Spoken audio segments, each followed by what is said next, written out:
Hola amigos de Factores de Poder, una vez más les doy las gracias por sintonizar este canal, además por ver estos videos donde analizamos la coyuntura política que se desarrolla en Venezuela. Las personas, por supuesto, que siempre hacen sus comentarios, sus observaciones, sus críticas, siempre son muy importantes en la medida en que se expresen con respeto, porque acá no estamos para que la gente opine y nos dé la razón, sino simplemente para discutir y tratar de entender. El objetivo de estos análisis no es otro que tratar de entender lo que está pasando en Venezuela. Para responder a algunas de las críticas que se me hacen cuando yo hago estos videos, la diferencia entre los análisis que yo hago y los que hacen otros analistas, y yo los tengo que poner entre comillas porque sus análisis no ayudan a entender. A mí me sorprende ver que hay algunos profesionales que están dispuestos a poner su título, su prestigio al servicio de una agenda partidista y se emocionan y pierden completamente la perspectiva. Esto no quiere decir que los análisis, como el trabajo que hacen los científicos, se haga desde un absoluto plano de total neutralidad. No, todos tenemos creencias, todos tenemos opiniones sobre muchas cosas, pero lo que se requiere es un mínimo de método y de rigor para que se nos explique qué es lo que está pasando. Y cuando una persona, bien sea un encuestador, nos presenta unos números tratando de empujar la lógica de que como estos números favorecen esta tesis, entonces esa tesis debería ser la más correcta.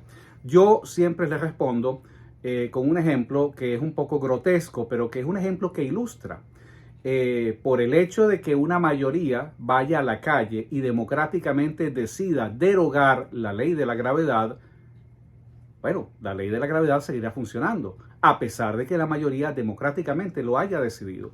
Con esto lo que quiero decir es que ese argumento de autoridad que a veces nos presentan los encuestadores, por supuesto, reconociendo que hay quienes hacen su trabajo profesionalmente, pero en los últimos días hemos visto que en Venezuela prácticamente todos los encuestadores tienen un sesgo desde el punto de vista partidista.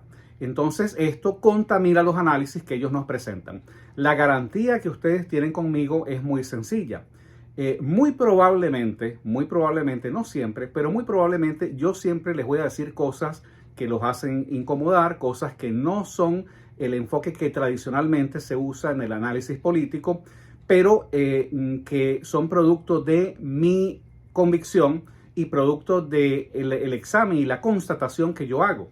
Yo no tengo ninguna vinculación con ninguna de las candidaturas, con ninguno de los partidos. Tengo opiniones políticas y las he expresado, las escribo semanalmente en varios medios, donde, si ustedes pueden constatar, se darán cuenta que el tono de mis opiniones políticas son completamente, digamos, el estilo. Es diferente a los análisis que hago acá porque yo acá me ubico más que todo en un plano de presentar las cosas como se van, digamos, desarrollando y tratar de darle perspectiva a la gente.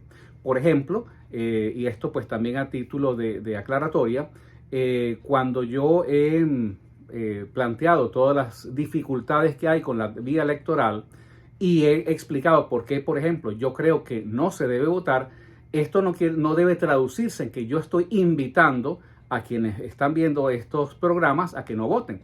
Yo creo que hay un nivel importante de madurez y que cada quien puede hacer lo que quiera. Una persona que considere que la vía electoral es factible, es viable, pues está en su perfecto derecho de ir a votar. Y una persona que pueda valorar que en estos 25 años de chavismo nada se ha logrado por el voto, pues podrá encontrar en estos análisis algún tipo de refuerzo en su tesis de por qué no ir a votar. Sin embargo, yo tengo la responsabilidad, o tengo que asumir la responsabilidad, de presentar un poco las dos caras de esa moneda que es tan difícil como es la situación política en Venezuela.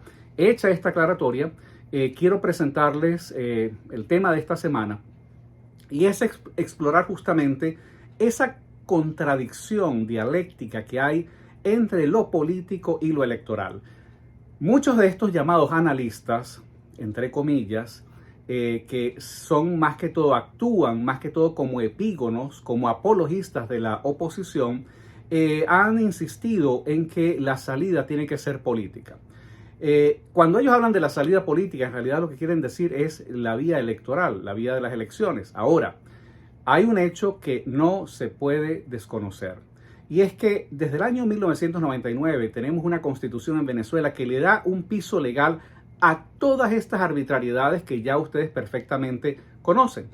Esto es lo que le ha permitido al chavismo que, aun cuando en algunas ocasiones ha admitido su derrota, como en el caso del 2015, luego articula los mecanismos institucionales de su pseudo legalidad para cambiar el resultado legalmente, entre comillas. Siempre hemos criticado que la tesis electoral en esas condiciones es una tesis vulnerable. ¿Por qué decimos esto? Porque ir a elecciones en estas condiciones crea la ilusión de cambio, crea la expectativa de que las cosas pueden cambiar. Muchas veces, muchos de ustedes me han dicho, bueno, pero es que es mejor ir a votar que quedarse en la casa, perdón, de brazos cruzados. Bueno, sí, en la medida en que ir a votar contribuya efectivamente a quebrar, a romper, a implosionar el régimen que se quiere cambiar. Nadie puede tener la menor duda, y esta es una de las premisas que debe quedar muy clara. Cuando yo he hecho estos análisis, siempre digo, y parece que debo repetir porque hay personas que esa parte no la escuchan.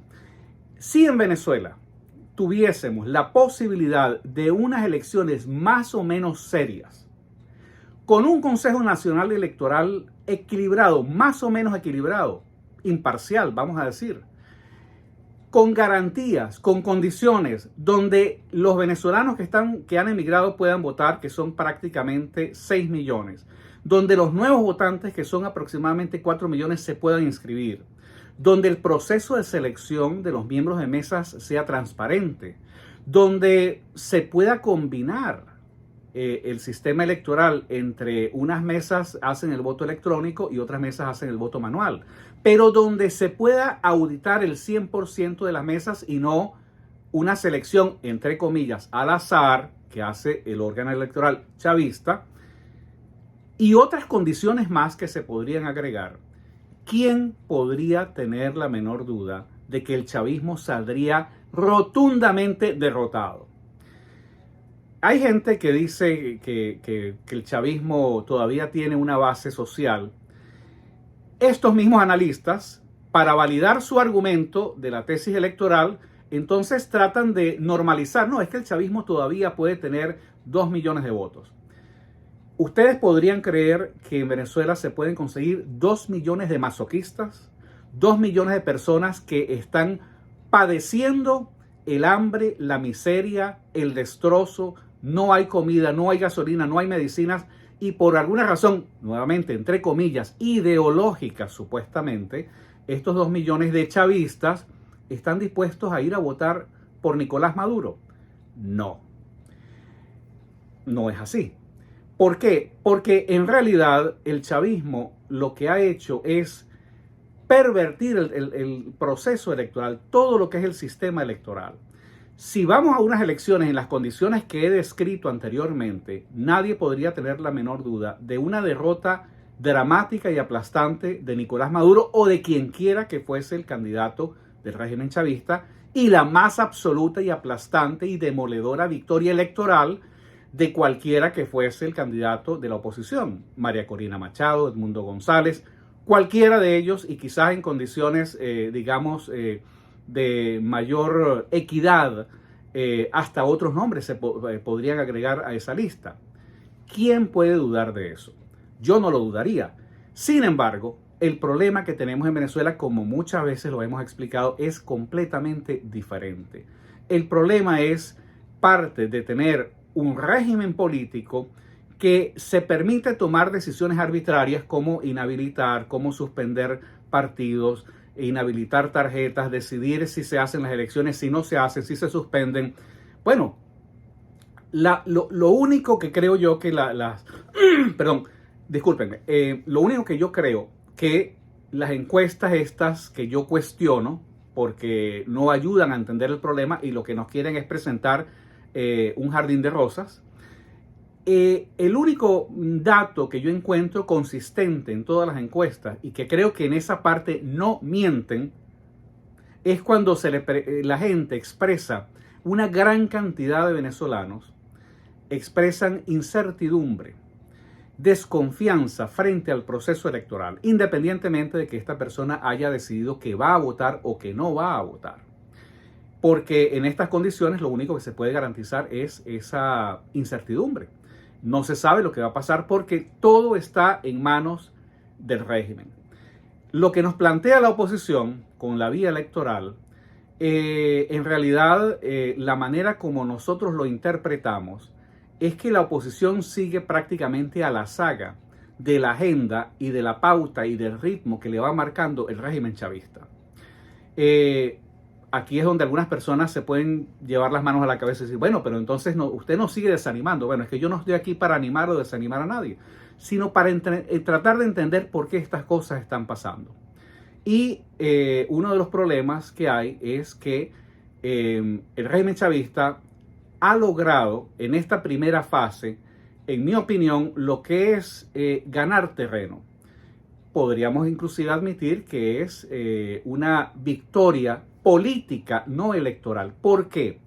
Porque al régimen chavista le conviene que haya esto que ustedes están viendo en este momento, que haya un clima electoral, que haya un ambiente de fiesta democrática, que inclusive quienes fueron al acuerdo de Barbados a exigirle al régimen chavista condiciones y garantías electorales como parte de la negociación, seguramente lo hicieron porque están conscientes de que no es posible ganarle al chavismo en estas condiciones.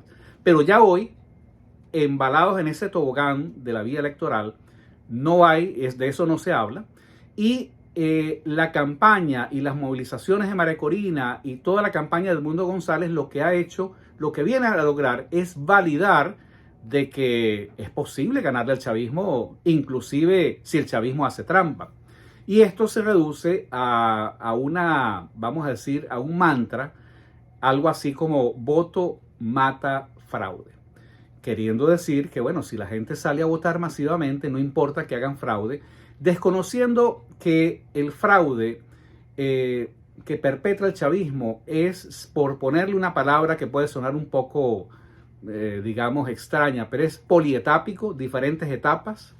No solamente ocurre el fraude electoral el día de las elecciones, en la transmisión de la data por vía electrónica, el fraude está ocurriendo desde el momento en que fue seleccionado el Consejo Nacional Electoral, desde el momento en que le hicieron la concesión de 2 directores a la oposición, desde el momento en que nombraron a un señor como Carlos Quintero para manejar justamente la columna vertebral del fraude, que es todo lo que es el manejo de la totalización por vía electrónica, que es lo que está haciendo este militar en el Consejo Electoral. Y, por supuesto, a eso hay que agregar lo único que reclama en este momento, y esto digamos, preocupa. Lo único que reclama en este momento la oposición es el ventajismo en el uso de los medios de comunicación, en el uso de los recursos, pero ya del gobierno, por supuesto. Pero ya no se habla, digamos, de lo que son las condiciones, de lo que son cada una de estas instancias que conforman el ir a votar y que esa voluntad sea respetada. El error, en mi opinión, que comete la falsa oposición, falsa porque es como una apariencia de oponerse a algo, pero en realidad no se opone, es el tratar de centrar su estrategia estrictamente en lo electoral. Es ir a las elecciones y tratar de mover la mayor cantidad de gente, pero inclusive la propia María Corina Machado hace unos días comenzó a matizar su discurso y a admitir, bueno, que las cosas son difíciles, porque realmente son muy difíciles, es muy difícil pensar, y esto es algo que también podemos discutir con ustedes, habría que pensar que el chavismo está convocando las elecciones del 28 de julio, ¿acaso lo están haciendo con la idea de que van a perder las elecciones? O sea, si ellos saben que van a perder esas elecciones, si esas elecciones fuesen transparentes, ellos las pierden. Pero no van a ser transparentes. Entonces, si no van a ser transparentes, esa es la garantía que tienen ellos de decir, bueno, sí, vamos a unas elecciones. Y estarían ellos dispuestos a ir a esas elecciones, aceptar un resultado adverso, que si ellos llegan a, o sea, si fuese el caso, hipotéticamente, habría que pensar que ellos estarían dispuestos a aceptar ese resultado y a reconocer la derrota. Cualquiera de ustedes podría decir, bueno, es que, ¿y por qué no? Si es que ellos quieren salir del poder. Bueno, yo no voy a decir, yo no estoy en la cabeza de Nicolás Maduro, ni de Cilia Flores, ni de Jorge Rodríguez, ni de Padrino López. Yo no sé qué es lo que ellos están pensando. Lo único que yo tengo en mis manos como herramienta para el análisis es la evidencia de cómo se han comportado ellos, de qué tan lejos ellos están dispuestos a llegar para mantenerse en el poder. Nadie me podrá discutir que el chavismo ha estado dispuesto a linchar, a asesinar, a torturar, a sacrificar inclusive a sus propios dirigentes, a sus operadores, a realizar operaciones extraterritoriales, a utilizar sus mecanismos pseudolegales, pseudojurídicos como el Tribunal Supremo de Justicia chavista para producir decisiones inconstitucionales con su propia constitución. Entonces, con toda esta cadena de evidencias, yo debo suponer que si ellos van a estas elecciones del 28 es porque ellos tienen certezas y garantías que dentro de su esquema de fraude ellos mismos se han procurado. De no ser así, ellos estarían enfrentándose a una situación donde, para evitar ese resultado, que sería mucho más costoso para ellos, ante la inminencia de un resultado electoral adverso, y si ellos no tienen la certeza de que pueden articular todo el esquema de fraude, porque eso también puede ocurrir, eso lo hemos hablado. Para hacer este fraude se necesitan no solamente las cabezas, sino los cuerpos, los operadores, los agentes, en los centros de votación, en diferentes áreas donde ocurre el proceso electoral para que esto funcione. Y, por supuesto, el factor fundamental que no podemos perder de vista, el componente militar. Si el componente militar actúa en una forma imprevista, que no se haya anticipado, por ejemplo, a sus esquemas de obediencia al chavismo, bueno, ya esto le plantea un problema al régimen chavista. Pero esto es, por supuesto, entrar en lo especulativo. Lo único que nosotros tenemos es la evidencia de que si ellos no tienen esa garantía, es muy difícil que ellos vayan a pretender ir a unas elecciones para reconocer el resultado, digamos, de triunfo de la oposición y luego esperar 6 meses para, en ese lapso, seguramente decidir a través de la Corte de su Justicia o a través de la Asamblea Nacional cualquier maniobra para cambiar ese resultado. Yo creo que eso sería, digamos, mucho más difícil de implementar que sencillamente presentar un resultado el 28 de julio que, aunque no se parezca a la realidad, entonces acá viene el problema en que nos ha metido la falsa oposición, va a tener los mecanismos de legitimación por parte de la oposición. ¿Por qué digo esto? Porque después de toda esta campaña que ha hecho la oposición, al final, lo que se ha logrado es darle un voto de confianza al Consejo Nacional Electoral Chavista y al proceso electoral, que inclusive algunos ex rectores del Consejo Electoral han metido la mano en el fuego para decir que ese es un sistema que es incorruptible, que es un sistema electrónico, que no hay manera de manipularlo. Y entonces, bueno, una vez que la oposición absorbe este discurso y llama a la gente a ir a votar, ¿cómo puede esa oposición salir a cantar fraude el 28 de julio en la noche? Esto, en el fondo, y es para, digamos, finalizar y redondear el análisis que les presento en la noche de hoy, es la contradicción dialéctica entre lo político y lo electoral. Lo electoral es todo esto que hemos explicado en lo que se ha centrado la oposición, pero lo político nos refiere al manejo del poder. El poder político realmente existente en Venezuela es el que preside Nicolás Maduro. No tiene apoyo popular, tiene el rechazo de la mayoría de los venezolanos, pero es el poder que es reconocido en Washington a los efectos de negociar. Mientras la oposición se centra en lo electoral, el gobierno tiene un abanico de opciones desde el punto de vista político para poder producir resultados que le sean favorables y que le permitan mantenerse en el poder. En la medida en que esto sea así, será muy difícil encontrar una forma para enfrentar electoralmente al chavismo, porque siempre habrá alguna estrategia que ellos van a sacar del sombrero del mago para argumentar, bueno, no, eso no se puede. Y no, en algún momento lo vamos a comentar, pero muchos de ustedes ya saben y mucha gente ha preguntado, bueno, ¿qué pasa con la decisión que está pendiente en el Tribunal Supremo de Justicia en cuanto al uso de la tarjeta de la MUD? Bueno, eso no lo sabremos hasta el 28.